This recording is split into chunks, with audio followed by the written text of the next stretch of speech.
السلام عليكم، ازيكم عاملين ايه؟ النهارده هنبدأ مع بعض اول حاجة في حلويات العيد، وهي الكحك. احلى حاجة في العيد غير الهدوم الجديدة هي ريحة الكحك اللي بتملى البيت. فاكرين زمان لما كنا بنقف مع ماما وتيتا ونقعد نعمل الكحك بايدينا؟ النهارده هنرجع الذكريات الحلوة دي ونعمل احلى كحك بطريقة سهلة. يلا بينا نبدأ. معايا كيلو من الدقيق. دقيق ده دقيق عادي، دقيق سايب يعني. انا بجيبه ده ببقى ضامنه ان هو استخراج 72%. تمام. حطيت عليه معلقه كبيره من النشا. حطوا معلقه كبيره من النشا وما تخافوش، مش بتنشف الكحك ولا اي حاجه. انا معتمده الطريقه دي بقالي فتره كبيره. تمام. حطيت عليها معلقه صغيره من البيكنج باودر.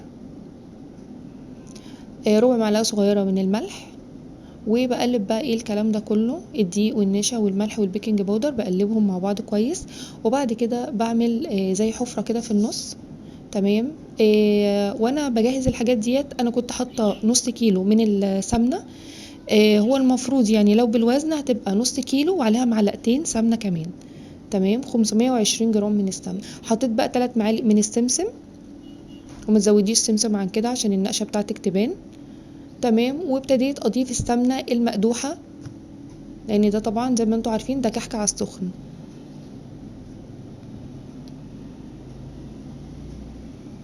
ابتدي بقى اقلب. خدي بالك بقى في الوقت ده من ايدك كويس جدا لان السمنه بتبقى بتغلي.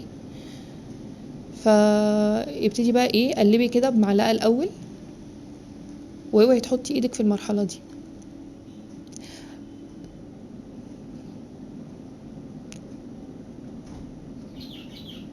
ببتدي بقى اقلب زي ما انتم شايفين كده بالمعلقه، واحده واحده كده. ابتدي ادخل بقى ايه السمنه والدقيق مع بعض. هنا بقى بعد ما بردت السمنه ابتديت بقى ايه ابسها كده بايدي. بتاخدي حته عجينه وتبتدي تبسي فيها ما بين كف ايديكي زي ما انتم شايفين. لازم اتاكد ان السمنه دخلت كويس قوي في الدقيق. طبعا بفضل ابست كده العجينه زي ما انتم شايفين لحد ما بتوصل معايا انها تبقى عجينه في ايدي.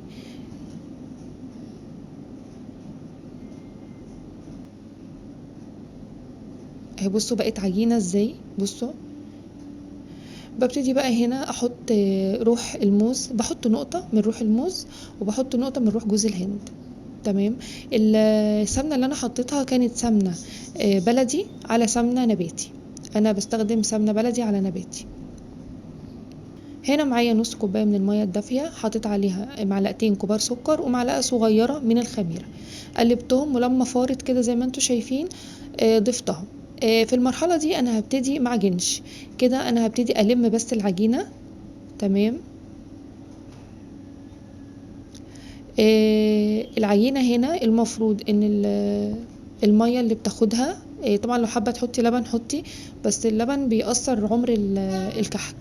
فانا بحب اشتغل بميه. خدت بعد ما لميت العجينه بالميه، خدت كوره وضغطت عليها بصبعي كده في النص، ابتدت تبان التشققات. فكده معناها ان العجينه محتاجه شويه ميه كمان.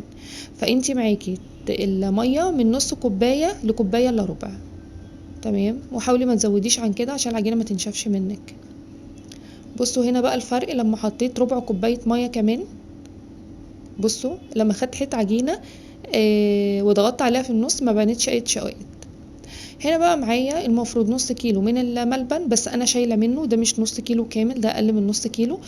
حطيت عليه معلقتين من السمسم ومعلقه كبيره من السمنه البلدي. انا شغاله بسمنه بلدي بقري. تمام. اهم حاجه تجيبي نوع ملبن كويس للحشو، لان في ملبن للاكل وفي ملبن للحشو. هنا معايا كمان عين جمل. هنا طبعا ده اختياري لو انتي حابه. طبعا لو حابه تعمليه ساده خالص من غير ملبن ولا مكسرات ولا اي حاجه بيبقى زي الفل وطعمه جميل جدا. طبعا في كذا اختيار. ممكن تستخدمي المنقاش او البسطامه او المكبس بتاع الكحك، اي حاجه يعني. انا بحب استخدم بصراحه المنقاش. بفتح العجينه من النص، يعني بعمل لها تجويف كده. وبعد كده بحط فيها الملبن، وبعد كده بحط فيها عين الجمل لو حابه طبعا تحشيها يعني بمكسرات. وبعد كده بقفل عليها كويس، ما تضغطيش عليها بعد كده، يعني بتكوريها وتضغطي عليها ضغط خفيفة وتبتدي تنقشي او تبصمي زي ما تحبي. وزن الكورة بيبقى من 20 للمفروض اكبر حاجة 25 جرام. تمام. هنا دي ما بين البنين، يعني دي 23 جرام 22 جرام. تمام. طريقة الكحك دي هتعجبكم جدا جدا. هنا بقى كنت خلصت زي ما انتم شايفين كده. عايزه اقول لكم والله بسم الله ما شاء الله طعمه يجنن يجنن وريحته رهيبه. طبعا لو حابه تشتغلي بسمنه بلدي بس طبعا براحتك، حابه تشتغلي بسمنه نباتي برضو زي الفل، مفيش اي حاجه. لو اشتغلتي بس بسمنه نباتي حطي روح الموز او روح جوز الهند، بتبقى حلوه قوي. ما بحبش بصراحه السمنه البلدي اللي هي ريحه السمنه البلدي ما بتبقاش حلوه بصراحه يا جماعه في الكحك يعني. بصوا هنا بوريكم بقى بعد السوا بقى شكلها عامل ازاي. بصوا بقى هنا دايبه دايبه والله.